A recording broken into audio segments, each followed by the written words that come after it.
Fantasy time. Yeah, we're talking fantasy sports, not Dear Penthouse. But don't worry, winning your league is way better than porn. This is Fantasy Hockey Time with Dean Millard. Can you dig it? Presented by Ultimate Franchise Fantasy Sports. Can you dig it?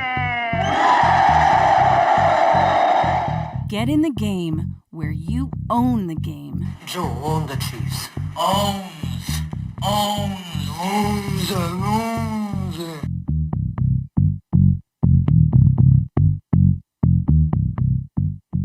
Hello there and welcome to Fantasy Hockey Time, presented by Ultimate Franchise Fantasy Sports, and you are watching this show on the Ultimate Fantasy Sports Network. My name is Dean Millard, and I'm here to try to help you win your league, or at least make it better and have a lot of fun.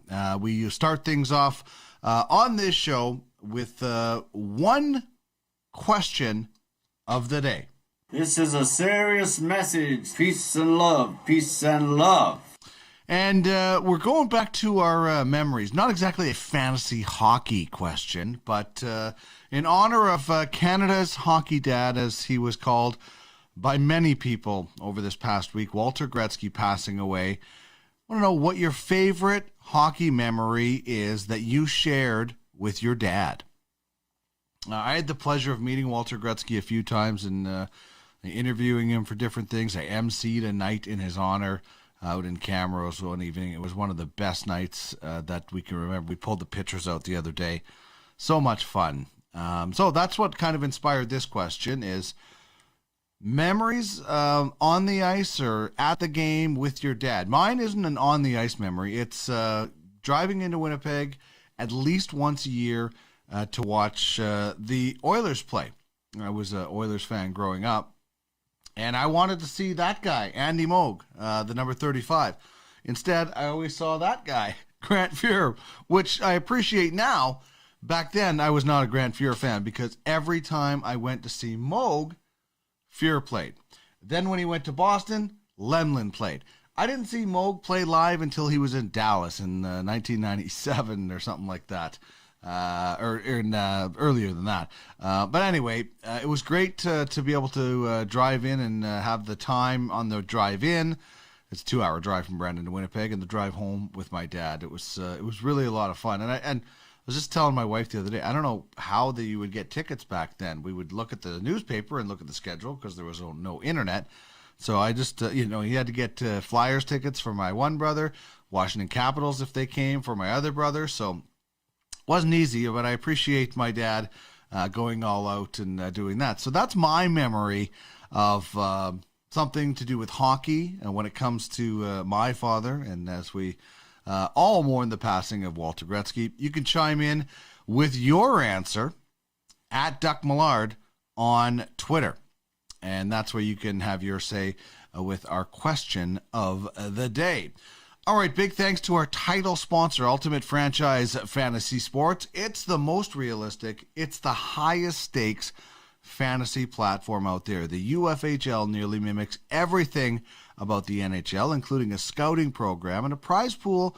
It's getting up to $50K. As well, an expansion franchise was recently auctioned off for $10,000 US. You did hear me correctly, but it's not just fantasy hockey franchises that you're buying because you also get an AHL team. UFFS is on the Zilliqa blockchain, so they aren't just fantasy players you're drafting. They're NFTs, digital assets. Right now we have the UFHL and the UFAHL covering off the American Hockey League, and the Ultimate Fantasy Golf Association was just announced as well. So get in the game where you own the game. Follow at UFF Sports and at UFS Network on Twitter to find out a whole lot more about the future of fantasy, combining fantasy sports and the blockchain. This is what we got going for you in the lineup today. We'll have 3.5 stars of the week, and couple of Vegas Golden Knights stole the show. We'll give you 5 lineup decisions, guys that you shouldn't trade yet. One guy in particular, I'm going to give you some advice to hold on to him. Who's in and out on the MASH 4077 unit as far as injuries, and one big suspension to tell you about. My bold prediction is about an Oiler. Fantasy Island, I will be voting a player on and off. My fantasy beef, well, should I even tease that? Yeah, okay. It's a category that is widely used that I don't agree with. And it's not plus minus. I'll save that one for another day. And in rules of engagement, I'm going to talk about making fantasy owners or GMs pay for the signings they make if you are in some sort of contract league. So that's what we're going to be talking about today. But how do you get a hold of me? You talking to me? You talking to me? You talking to me? Well, then who the hell else are you talking? You talking to me? Well, I'm the only one here. I'm the only one in the marsh here right now, where I record all of my shows for the Ultimate Fantasy Sports Network. Here's how you can get in touch with me. Hit me up on Twitter at Duck Millard. Also give a follow to at UFS Network. You can email me fantasyhockeytimepod@gmail.com or email the network ufsn@uffsports.com. And you can find past episodes and much more at fantasyhockeytime.com. So that is how you get in touch with us, and this is how we kick things off. Game on! Face off. Love the Blades of Steel. So let's get things going with the 3.5 stars of the week. 3 stars and an honorable mention. I always like to work somebody else in there, and that somebody else this week was Philip Forsberg. Could have been one of the 3 stars if it wasn't for a terrific goaltending performance from Thatcher Demko. But Forsberg had a goal and 6 assists, and 3 of those points were on the power play. So you get bonus points for that. He racks them up for you. 18 shots as well. Not a great shooting percentage, but he still put the puck on the net for sure. He also had 5 hits and 3 blocks. And everybody around him is dropping with the Predators right now. You'll see the MASH 4077 unit a little bit later. That includes a couple of Predators. The 3rd star of the week, I'm going with Thatcher Demko. Vasilevsky made this grade last week. He was really good again. But Thatcher Demko, he was the best goalie this week. 3-0, a shutout, and a 969% save percentage. He also faced a lot of rubber, and he stared down what most people are saying is the best team in the North, and by the standings, that's the case. You know, the Toronto Maple Leafs went through and just totally shut down, McDavid and Draisaitl to the tune of 1 assist for Draisaitl. The Oilers scored only 1 goal in that entire 3-game series. And then Thatcher Demko just shuts them down. He just, it was unbelievable. Just 3 goals against in 3 games. As I said, one of them was a shutout. And he faced the 3rd amount of shots in the past week at 98. 98 shots in 3 games for Thatcher Demko. Only Tristan Jarry, who had 99 shots, and Pekka Rinne, who had faced 125 shots.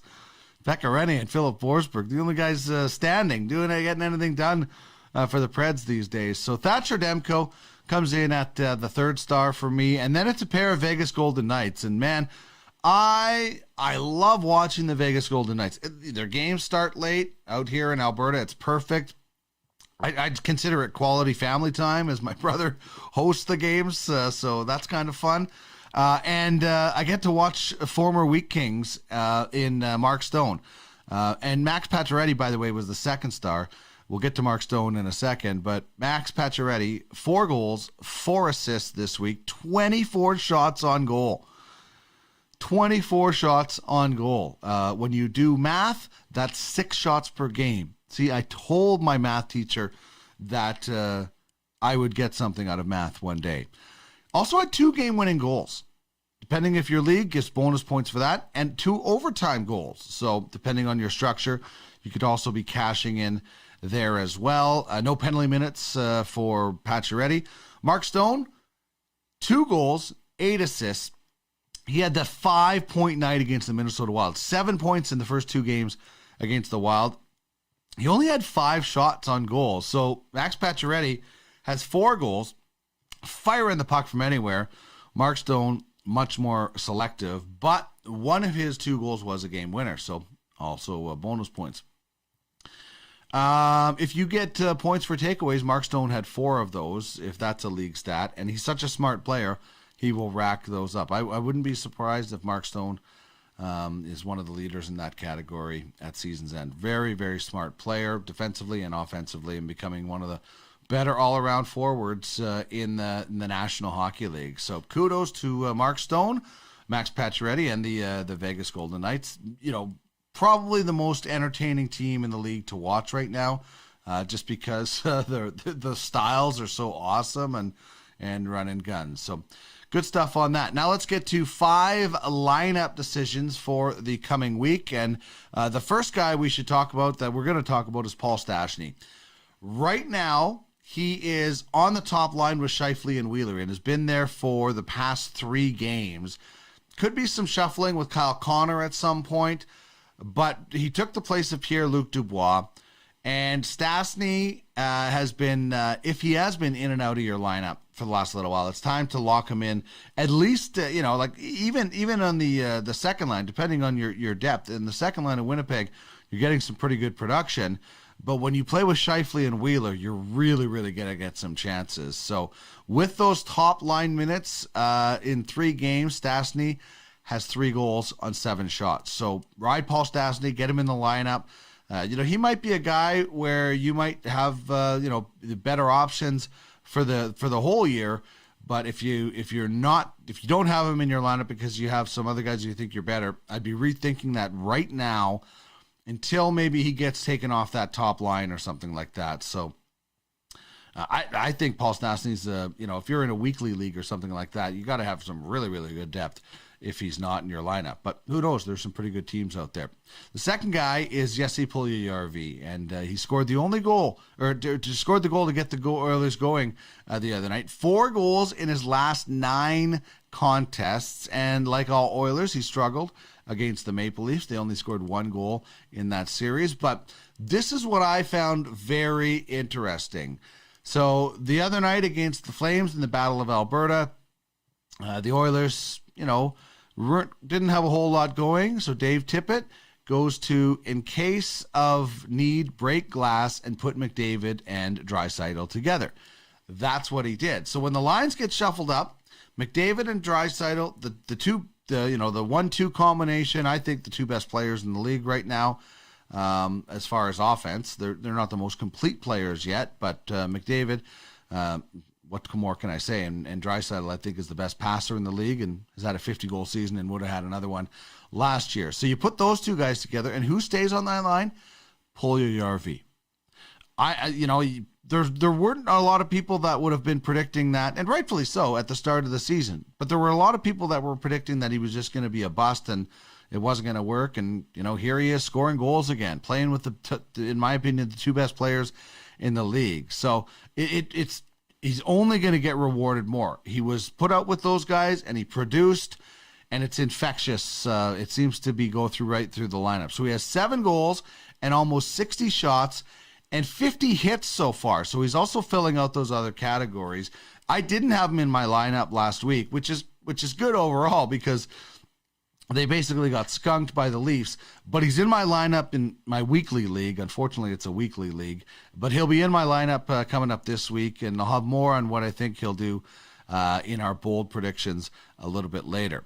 How about Oliver Wahlstrom? Earlier in the year, Jacob Chychrun was kind of the hot guy who got off, was putting up points as a young player. Now on a different team and a different position, you got Oliver Wahlstrom getting some stuff done. It's interesting when you look at his overall season. He scores in the very first game. Then he goes 10 without a goal. He had a few assists here and there. And then in the last 7 games, he's back hot again. 3 goals and 3 assists. Half of those points are on the power play, as the Islanders' second power play unit is really clicking right now, and Wahlstrom is getting it done. He only has 86 pro hockey games, and I know some people were, curious or whatever, but he's a 2018 pick, so just because he hasn't busted in the league, I think people get really, really anxious about getting players into the league really, really fast. So this is a guy who's starting to look pretty good with the Islanders, who have, I think, won 5 in a row right now. So he's probably, if you're in a keeper league, well, he's, you have 4 guys and 10 teams or something like that, he's not going to be owned. So, if, I don't know if I would be stashing him depending on what your roster looks like, but in daily leagues, he would be a guy to maybe pick up if you have somebody expendable and try to kind of ride him for the next few games to see if it goes and keeps producing. He's only owned in 6% of the leagues in Yahoo Sports. So he's in one of my CBS leagues, but he's in the players minor league system, which is where you would kind of expect going into this season. We can bump guys up if we want to during the season, and maybe he will get bumped up if he keeps going. But it's interesting, if you're in a daily league, and the Islanders are playing that night, it might be worth putting in a claim on him and trying to see if you can get a few points out of him, because he's certainly getting it done right now. And speaking of that, Ilya Sorokin's stock is on the rise. Barry Trotz has said the Russians' workload is about to increase. He has won his last 4 starts, 2 shutouts in those 4 starts, and has given up just 4 goals. So a guy that has given up a goal per game on average in his last 4 starts is going to get more ice time. As mentioned, 5 in a row for the Islanders.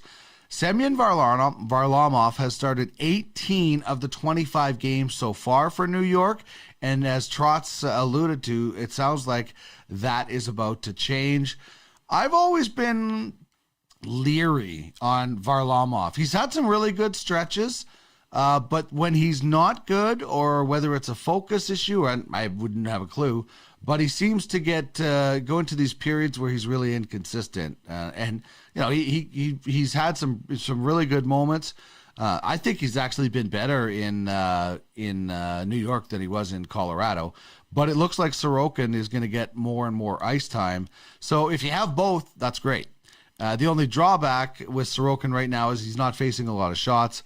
26 shots is the highest amount of shots that he's faced in the last 4 games. But getting wins and goals against, or good save percentage, whatever other goalie categories that you might have. And obviously the shutouts, in one of our leagues, if you get a shutout with a goalie, there's a good chance you're winning that. That's an actual category, so it's a good chance you're going to be winning that. So guy that has 2 in the last 4 games is pretty impressive. And the last thing that I'm going to recommend for a lineup decision is hold on to Taylor Hall.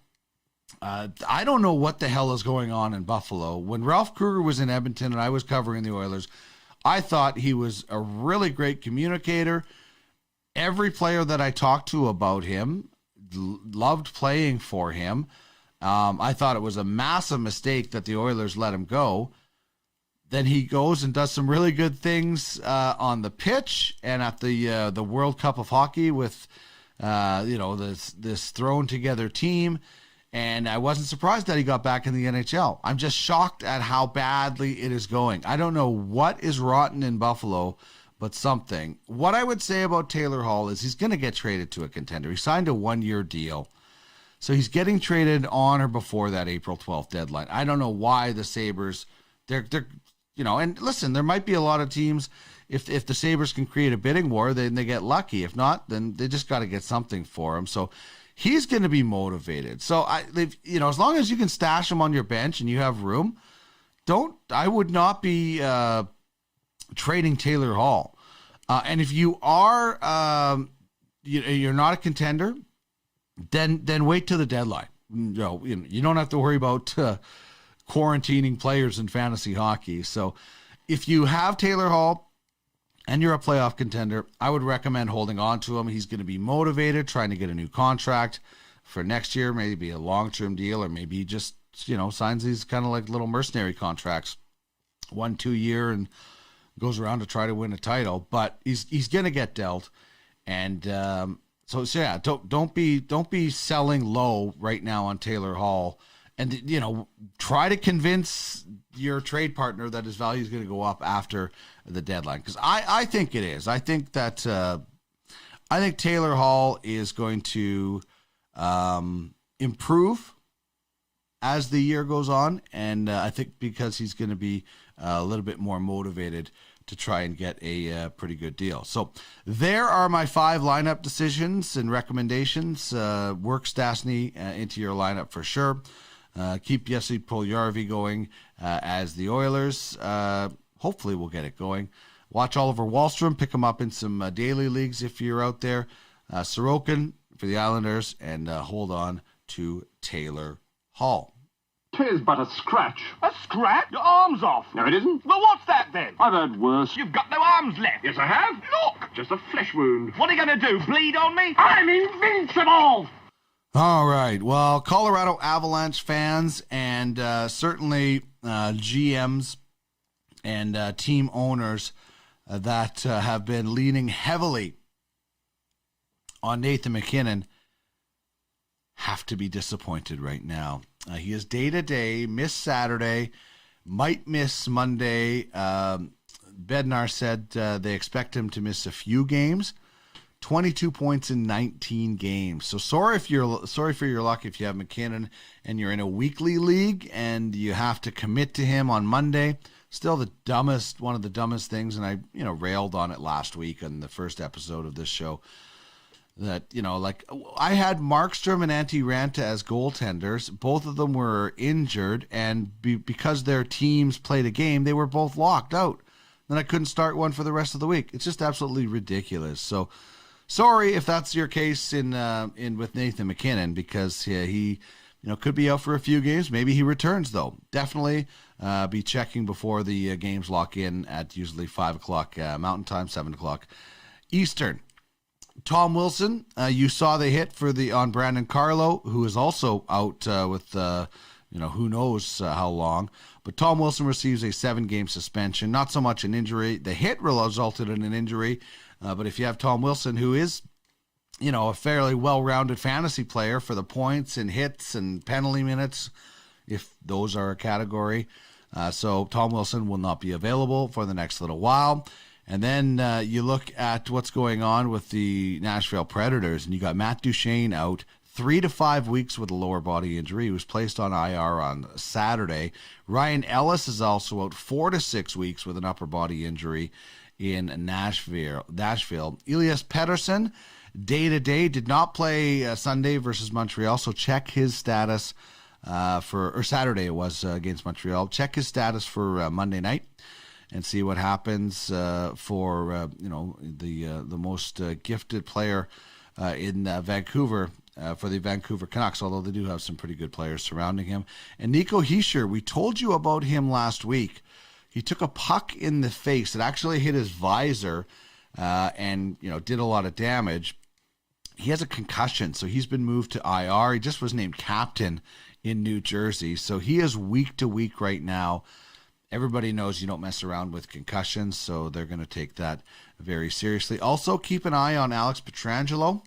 Blocked a shot on Saturday night. Was said to be day-to-day, so check his status for Monday night. And it's interesting, the kind of, Pietrangelo goes from being in St. Louis and all being the main guy for the most part, gets a new deal and ends up in Vegas. And he's, Craig Button and I talked about this the other day on Tracking the Draft, how he's not that guy that's, always jumping in and flash and dash. He's just more controlling the play. Shea Theodore has kind of taken over the big kind of offensive role in Vegas. I have him in one of my leagues, tried to get him in another, and the owner was like, nope, yeah, this guy is untouchable. So that was, unfortunately, no deal, no dice for me on trying to get Shea Theodore. So that is the MASH 4077 unit. We will have bold predictions and Fantasy Island in just 1 second. This is Fantasy Hockey Time with Dean Millard. You're the best! Looking ass fellas! Superstar!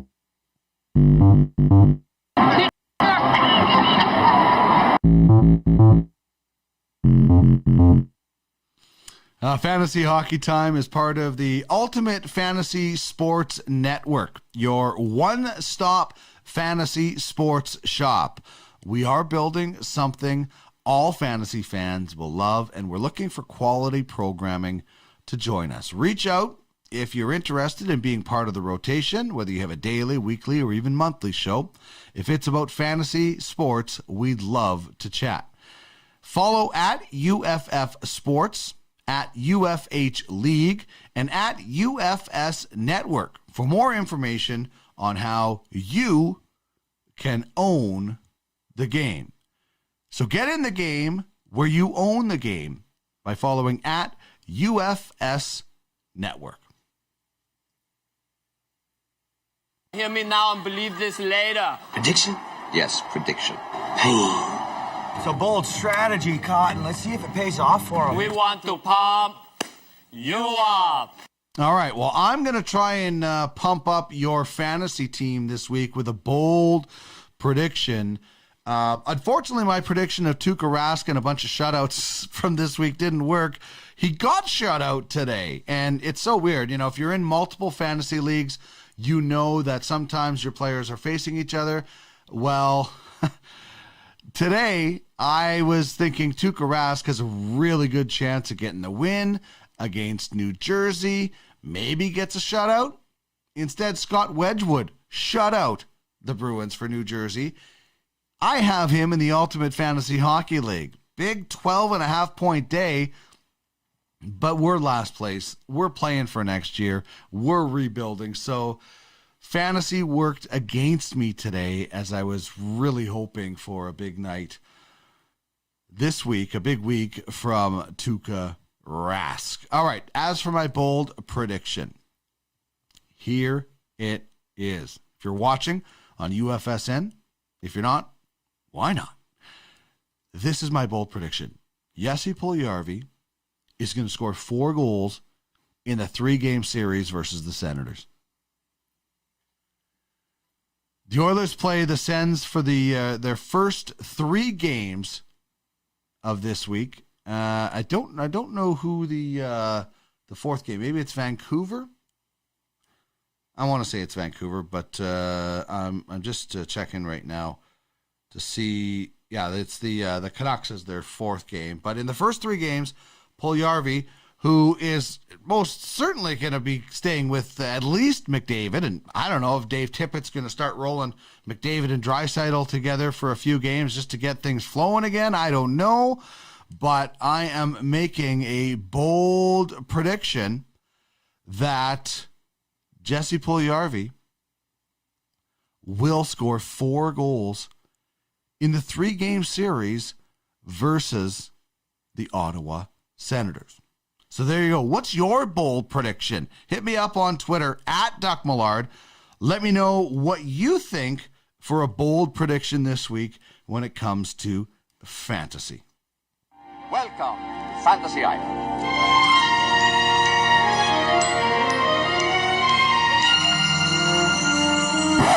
All right, time to vote. Wendell is cut. Rudy is cut. Janie, you're gone. Steven, I like your hustle. Get him a uniform. Congratulations. The rest of you made the team.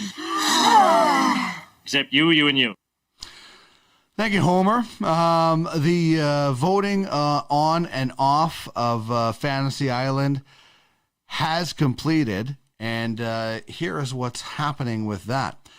I am voting onto Fantasy Island. Tyler Toffoli of the Montreal Canadiens, 3 goals in his past 3 games, also has an assist, and he's heading to play the Vancouver Canucks, where he always seems to have some success. So Tyler Toffoli also picks up some pretty good shots on goal, the odd hit, and some blocks. He had 5 hits most recently against Ottawa. So that's why I voted him onto Fantasy Island. I actually picked him up most recently in my Yahoo League as he became available.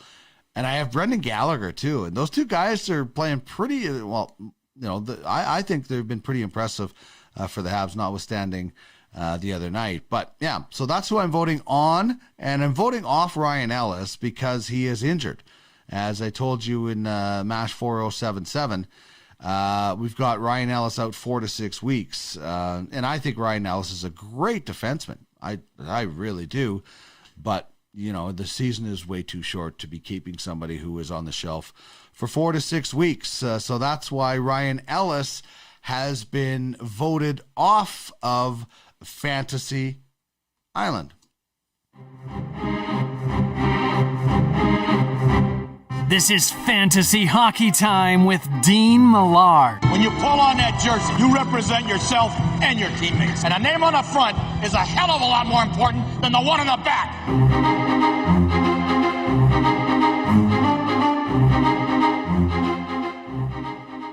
All right, Fantasy Hockey Time is presented by Ultimate Franchise Fantasy Sports. It is easily the most realistic fantasy platform around. The Ultimate Fantasy Hockey League, that's the league that we're in, the UFHL, mimics almost everything about the NHL. From a scouting program, we've listed in the scouting program players eligible for 2023. This is deep, deep fantasy. We also have 7-game playoff series. So when your league wraps up in a couple of weeks, like our trade deadline in a lot of my other leagues is like March 28th. Our trade deadline in the UFHL, same as the NHL. And then we go into the playoffs. And what happens if the franchises that don't make the team, there's a playoff redraft. So we get to take players from those teams that are on it. So let's say the Oilers make the playoffs, but the franchise in the UFHL that has McDavid and Draisaitl didn't, for some reason, those players would be drafted onto the playoff teams. And if your player gets drafted onto a playoff team and that team wins, you get a portion of the winnings. It's just so next level, it's not even funny. And they aren't just fantasy players, they're NFTs, digital assets. You're hearing a lot about NFTs right now. And if you don't know what they are, do some Googling and get in the game, because we're on the Zilliqa blockchain and you can bid, trade, buy all these players from teams to scouting platforms on the Zilliqa blockchain. With UFFS, you own the game. So get in the game. Follow us at UFF Sports, at UFH League, and here on the UFSN, the Ultimate Fantasy Sports Network, the Twitter information is at UFS Network. So much going on right now. It's unbelievable. Am I hot? Yeah, I'm hot. It's some bull crap. I'm your huckleberry. Well, we're waiting. That's a crock of crap. You shut your mouth when you're talking to me. Boy, that escalated quickly. Indeed, it did. So in Fantasy Beef, what I'm going with today is penalty minutes as a stat category. Why? Why do we have penalty minutes as a stat category? When has a tripping penalty really turned things around? Oh, the Oilers are down by 2 and Alex Chason takes a tripping penalty and man, that really turned things around. No, you don't ever hear that. What do you hear of? Wow, that was a really good fight with Darnell Nurse and Milan Lucic. Just going back to Saturday. Fights can turn team and games and things and momentum around. Not tripping penalties. I don't know, sure, killing off a penalty is something, but I don't know how you work that in as a stat. You should not get rewarded for your player taking a stupid penalty. If you have Kyler Yamamoto and he took that slew foot penalty the other night, why should you get rewarded by that? Why should you get rewarded for that cheap shot that Tom Wilson threw out? Why? Why would they do that? Why would you do that? It doesn't make any sense. 2-minute minors are silly to reward points for. Here's what I would argue with. Fighting majors. Fighting majors are a way to actually turn a game around. Now, I realize that penalty minutes are there just to make players more well-rounded. But why? Why are we saying, when you get a minus, it's a negative? Just like when you take a penalty, that's not considered a good thing. And how do you sit there and decide what's a good and a bad penalty? So I don't know why penalty minutes are there. Like, listen, we look at guys that take a lot of penalties. When I used to play Stratomatic hockey, their intimidation factor was based on penalty minutes. Gerard Gallant, Pat Verbeek, those guys were double A. That means they could get a lot of penalties and did. But those guys fought a lot. Does taking a lot of minor penalties really correlate to toughness? And I don't know. I just have a hard time thinking penalties, 2-minute penalties should add to something. Like, they should almost be a negative. Your guy takes a 2-minute penalty, that's a negative for your team. Like an error in baseball. I would love to add errors into my baseball league, but the guys that are afraid of new and change don't want anything to do with it. So I just don't see penalty minutes as a great category. Fighting majors, yes, I would go with that, because you still have some players out there that are skilled.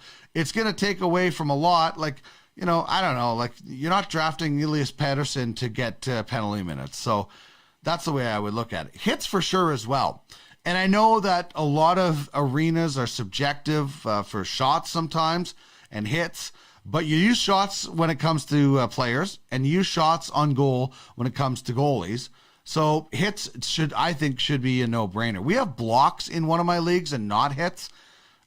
I don't understand it. I'm not saying shot blocking isn't a skill, but hitting is also a skill, even though it's subjective. So that's my fantasy beef. Do you have one?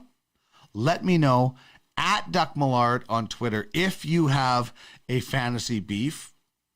I would love to hear it. I would love to give you a prize, but I don't have one. I did get a great T-bone, though, at Acme Meats. Free plug for my friend Corey the Butcher.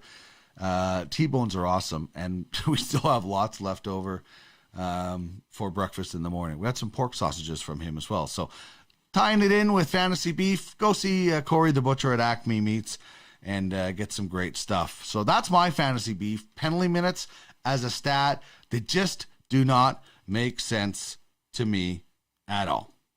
Smokey, this is not Nam. This is bowling. There are rules. I don't think it taints it. What you talking about, mister? All you have to do is follow 3 simple rules. All right. Thank you, Mr. Dalton. This is a rule that we have in our fantasy baseball league. I tried to get Commissioner Jamie Thomas of Jets radio broadcasts to implement it in football, and it would never get implemented in hockey because the guys in that league are scared to change. So, but in our one baseball league, it's really interesting, and this was my idea. This was my rule. I brought it forward, and when Jamie was the commissioner, he brought it in. So when you sign in our leagues, it's a dynasty contract league. So, whatever your salary cap is, 48 years, 52 years, depending on the sport. In our league, you can sign a player from a 1, 2, 3, or 4-year deal. In baseball, if you sign a guy to a 4-year deal, you cannot release him until the final year. And this has burned me. I had Addison Russell of the Cubs. He was in the minor leagues. He wasn't even playing for like 2 years. I couldn't get rid of him. And so there are I just think it forces you to think, okay, is this guy going to be 4 years? Okay, you have Mike Trout. Yeah, you're going to sign him to a 4-year deal. You got Fernando Tatis Jr. You're signing that guy to a 4-year deal. Like you're doing that. You could re-sign guys once as well in that league. So, but it makes you think, do you want to go 4 years with this guy who may not be, but then you're also losing that guy a year earlier. So I think it's great. Others don't. I'd actually like to, I'm the commissioner of that baseball league now, and I might introduce an amendment if it gets passed in, that you could buy your way out. So whatever the league fee is, I think our league fee is $100. Half of the league fee, you pay that, and maybe goes into the prize pot. So I know it's kind of a neat thing. I think it puts a little bit of responsibility on the owners and the GMs of these fantasy teams to not just throw 4-year deals at them all the time. So it's kind of neat. I'd love to hear some rules and different things from some of your leagues that you're involved in. Always looking to try to improve the league, and we will have much more of this on the Monday mornings that we spend together as we roll along. So that's it. That has been another edition of Fantasy Hockey Time presented by Ultimate Franchise Fantasy Sports. They just launched golf on Sunday.